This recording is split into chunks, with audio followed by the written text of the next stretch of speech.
श्री शिवाय नमस्तुभ्यम। हर हर महादेव। इस चैनल पर हम आपको गुरुजी पंडित प्रदीप मिश्रा जी के द्वारा बताए गए उपाय करके दिखाते हैं और आसान भाषा में समझाने का प्रयास करते हैं। 12 दिसंबर दिन है मंगलवार का और तिथि है मार्गशीर्ष माह की अमावस्या की। आपको बता दें, मार्गशीर्ष माह की अमावस्या तिथि की शुरुआत 12 दिसंबर को सुबह 6:22 से होगी, जो अगले दिन 13 दिसंबर को सुबह 5:01 को पूर्ण हो जाएगी। इस मार्गशीर्ष माह में पड़ने वाली इस अमावस्या को भौमवती अमावस्या भी कहते हैं। इस तिथि में पितरों को तर्पण करने से पितृ खुश होते हैं और सुख समृद्धि का आशीर्वाद प्रदान करते हैं। इस दिन पवित्र नदियों में स्नान करने का भी महत्व हमारे शास्त्रों में बताया गया है। यदि आपके शहर में, आपके नगर में पवित्र नदियां नहीं हैं, तो आप अपने घर के जो नहाने का पानी है उसमें भी पवित्र नदी की कुछ बूंदें उसमें डालकर और फिर उससे स्नान कर सकते हैं। और स्नान करते समय आपको 3 बार हर हर गंगे का भी स्मरण करना चाहिए। पर आज के इस वीडियो में हम आपको गुरुजी पंडित प्रदीप मिश्रा जी के द्वारा बताए गए उपाय करके भी दिखाएंगे, आपको वीडियो के माध्यम से आसानी से, ताकि समझ में आ सके। ये उपाय आप वैसे भी किसी भी माह की अमावस्या की तिथि में कर सकते हैं। इस उपाय को जब आप करेंगे तो आपके पितरों की तृप्ति होगी, आपको अपने जीवन में अटके हुए कार्य पूर्ण होते नजर आने लगेंगे। साथ ही अगर आप 1 रुपया कमाते हैं, सवा खर्चा होता है, या घर में क्लेश जैसी समस्याएं होती हैं, परिवार के सदस्यों में आपस में एक मत नहीं होता है, उनकी सोच अलग अलग होती रहती है, तो भी आप इस उपाय को कर सकते हैं। गुरुजी ने कहा है, अगर आपको लग रहा है घर में बहुत क्लेश होता है, बार बार बर्तन गिरते हैं, परिवार वालों का आपस में बन नहीं रही है, घर में पैसा टिकता नहीं है, दवाइयों में पैसा जा रहा हो या व्यापार नहीं चल रहा है, तो आपको किसी भी अमावस्या तिथि में एक सरल और आसान उपाय को करना है। आपको चंदन का उपयोग करते हुए 7 विशेष स्थानों में बिंदी लगा देना है। उपाय करते समय आपको श्री शिवाय नमस्तुभ्यम या नमः शिवाय या ओम नमः शिवाय मंत्र का स्मरण कर सकते हैं। अब आपको शिव मंदिर में 7 बिंदी कहाँ कहाँ लगाना है वो ध्यान से सुनिएगा। सबसे पहले आपको शिवलिंग में, जो गणेश जी का स्थान होता है, मतलब जहाँ पे शिवलिंग विराजमान है, वहाँ पर आप उत्तर दिशा की ओर मुख करेंगे तो आपके राइट हैंड साइड में जो स्थान जलाधारी में बना होता है वो गणेश जी का स्थान माना गया है। वहाँ पर आपको एक बिंदी लगा देना है। आप पीले चंदन की वो बिंदी गणेश जी के स्थान पर लगा दीजिए। आपको जो गणेश जी, कार्तिकेय जी अलग से विराजमान होते हैं मंदिरों में, वहाँ पर उनको बिंदी नहीं लगाना है। आपको शिवलिंग पे ही, जो जलाधारी में शिव परिवार पूरा विराजमान होता है, वहीं पे आपको वो बिंदी लगाना है। पहली बिंदी गणेश जी के स्थान में लगाना है, मतलब जलाधारी में राइट हैंड साइड में, और फिर दूसरी बिंदी आपको लेफ्ट हैंड साइड में, मतलब कार्तिकेय जी का स्थान माना गया है, वहाँ पर आपको दूसरी बिंदी लगा देना है। तीसरी बिंदी जलाधारी में जो बीच में मोटी लाइन होती है, अशोक सुंदरी माता का स्थान है, वहाँ पर आपको तीसरी बिंदी लगा देना है चंदन की। और चौथी बिंदी आपको जो शिवलिंग में गोलकटी भाग होता है, माता पार्वती के हस्त कमल है, वहाँ पर आपको चौथी बिंदी चंदन की लगा देना है। इसके बाद आपको 5वीं बिंदी जो ऊपर जलाधारी लगी होती है, जिसमें शिव जी की 5 पुत्रियां विराजमान होती हैं, यदि ऊपर जलाधारी नहीं लगी हुई है, जिससे बूंद बूंद पानी टपकता है, वो नहीं लगा हुआ है, तो आपको शिव जी की 5 पुत्रियों का नाम स्मरण करना है। जया, विशेरा, सांभीवारी, दौतली और देव।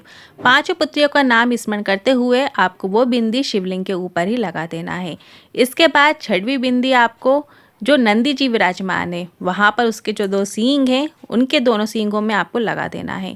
और इसके बाद जो अंतिम बिंदी है वो आपको शिवलिंग के ऊपर लगा देना है। ये सभी बिंदी लगाते समय आपको श्री शिवाय नमस्तुभ्यम मंत्र का स्मरण करना है। इसके बाद अपना नाम और गोत्र बोलते हुए, श्री शिवाय नमस्तुभ्यम बोलते हुए हाथ जोड़कर भोलेनाथ से कामना कर सकते हैं। बस आपको इतना ही करना है।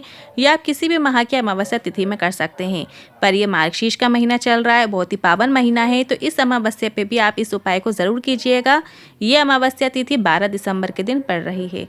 अगर आप ये उपाय किसी भी माह की अमावस्या तिथि में कर लेते हैं तो आपको आनंद की अनुभूति ज़रूर होगी और आपके पितरों को तृप्ति ज़रूर मिलेगी, और आपके जो बनते हुए काम बिगड़ जाते हैं उसमें आपको लाभ देखने को ज़रूर मिलेगा। ये उपाय गुरुजी ने उन लोगों के लिए बताया है जिनको लगता है कि उनके कुल देवी देवता उनसे दुखी हैं या पितृ दुखी हैं, भूखे हैं, उनकी तृप्ति नहीं हो रही है, आपसे बार बार पानी गिर जाता हो, या आपके घर में क्लेश होता रहता हो, या आपके घर में 1 रुपये कमाते हैं, सवा खर्च होता है, तो समझ लीजिए कि पितर आपसे खुश नहीं है। तो आपको इस अमावस्या पे इस उपाय को करना है। आपको इस उपाय को करने के लिए पंचामृत बनाना है। अब पंचामृत 5 चीज़ों से मिलकर बनता है। दूध लेना है, आपको गाय का कच्चा दूध लेना है, दही लेना है, थोड़ा सा घी लेना है, और शक्कर और शहद, इन 5 चीज़ों को आपको मिला लेना है। 5 चीज़ों से मिलकर पंचामृत बनता है। दूध, दही, घी, शक्कर, शहद। पंचामृत बनाने के बाद आपको एक बेलपत्र भी लेना है। अब आपको एक बेलपत्र ऐसी लेना है जो कहीं से भी खंडित नहीं होनी चाहिए, पूर्ण होना चाहिए। उसमें किसी भी प्रकार के कोई छेद नहीं होने चाहिए, कहीं से टूटी नहीं होना चाहिए, अच्छी फ्रेश रहनी चाहिए। और जब बेलपत्र की जो डंठल है, जो पीछे का भाग लगा होता है, उसको आपको तोड़ लेना है। इसके बाद उस बेलपत्री को माता अशोक सुंदरी के स्थान पर चढ़ाना है। अब माता अशोक सुंदरी के स्थान पर आपको बेलपत्र कैसे चढ़ाना है वो ध्यान से सुनिएगा। जैसे आप शिवलिंग के ऊपर बेलपत्र चढ़ाते हो, चिकना भाग शिवलिंग पे स्पर्श करता है, वैसे ही आपको माता अशोक सुंदरी के स्थान पर जब आप बेलपत्र चढ़ाएंगे तो जो चिकना भाग है वो अशोक सुंदरी माता के स्थान पर स्पर्श करे और जो खुरदुरा भाग है वो ऊपर की ओर रहे। और जो बेलपत्र की डंडी है वो आपको शिवलिंग की ओर मुख करते हुए चढ़ाना है। ऐसे जब हम साधारण बेलपत्र चढ़ाते हैं अशोक सुंदरी माता के स्थान पर, तो बेलपत्र की जो डंडी वो हमेशा जलाधारी की ओर करते हुए चढ़ाते हैं। पर इस उपाय में आपको सिर्फ और सिर्फ केवल इसी उपाय में आपको जो बेलपत्र की डंडी का मुख है वो आपको शिवलिंग की ओर करके चढ़ा देना है, अर्पित कर देना है। श्री शिवाय नमस्तुभ्यं मंत्र का स्मरण करना है। इसके बाद जो आपने पंचामृत बनाया है, जो कि दूध, दही, घी, शक्कर, शहद को मिलाकर आपने पंचामृत बनाया है, उसको आपको माता अशोक सुंदरी के स्थान पर चढ़ाना है जहाँ आपने बेलपत्र अर्पित की है। थोड़ा सा आपको पंचामृत चढ़ा देने के बाद थोड़ा सा बचा लेना है और फिर उस पंचामृत को आपको शिवलिंग के ऊपर धीमी धीमी धार से अर्पित कर देना है। अच्छे से अर्पित कर दीजिएगा। श्री शिवाय नमस्तुभ्यं मंत्र का स्मरण कीजिएगा। इसी पंचामृत से महादेव पितरों को तृप्त कर देंगे। कुछ और करने की आपको आवश्यकता ही नहीं है। 12 दिसंबर को अमावस्या की तिथि है, तो इस तिथि में आपको सुबह के समय इस उपाय को ज़रूर करना है। और जब आप इस उपाय को कर लें उसके बाद एक कलश साफ जल लेकर आपको शिवलिंग के ऊपर अर्पित कर देना है। बस आपको इतना ही करना है। अब बढ़ते हैं अगले तीसरे उपाय की ओर।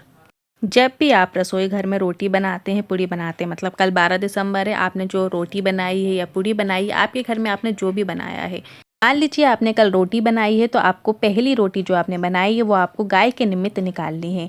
और यदि आपने पूड़ी बनाई है तो पूड़ी आपको 2 निकालना है। 2 पूड़ी को एक के ऊपर एक रखिए, उसके ऊपर थोड़ा सा गुड़ रख दीजिए। और यदि आपने रोटी बनाई है तो रोटी के ऊपर गुड़ रख के आपको गौ माता को खिला देना है। जब आप गौ माता को खिलाएंगे, गाय को खिलाएंगे, तो आपको सोमप पितृ का नाम स्मरण करना है। एक बार फिर से नाम सुन लीजिए। आपको सोमप पितृ का नाम लेते हुए वो रोटी गाय को खिला देना है। और हो सके तो एक पात्र में पानी लेकर गाय को ज़रूर जल भी पिलाइएगा।